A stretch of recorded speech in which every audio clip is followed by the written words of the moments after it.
everyone, I'm Anjini, UX designer at one of the most dedicated and experienced design studio, One Thing Design.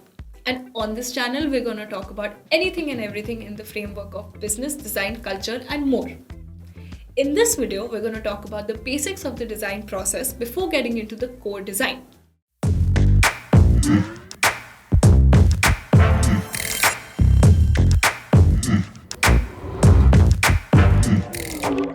What is UX design?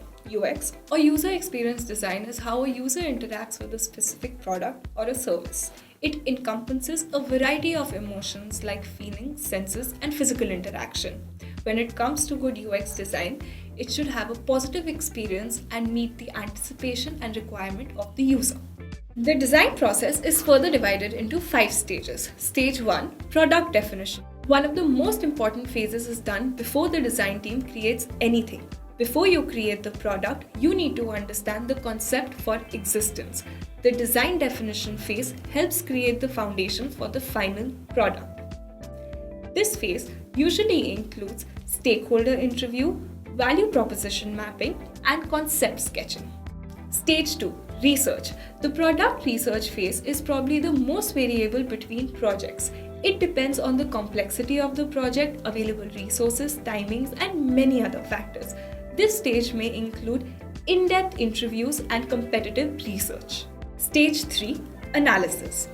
The aim of analysis phase is to draw insights from the data collected in the research phase, moving from what the users want, think, need to why the users want, think, or need it.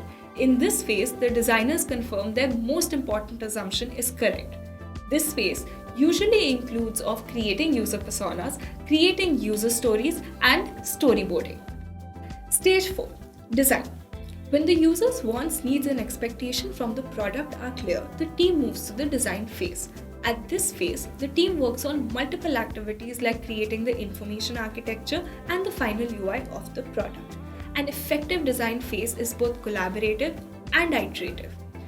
The design phase usually includes sketching, creating wireframes, creating prototypes, and creating the design system. Stage 5, validate. Validation is an essential step in the design process since it helps the team understand whether their design works for the users or not. This step is usually done after creating the high-fidelity designs, since testing with high-fidelity designs can help gain more valuable feedback from the users. During series of user testing sessions, the team is able to validate the product with both the stakeholders and the end users. Lastly, there is no one-fit-all solution when it comes to the design process, but take these stages into account because the goal of each design process is the same, that is, creating a great product for the users. If you found this useful, like and share the video, and if you're willing to explore more such topics, subscribe to our channel so you never miss a video from us again.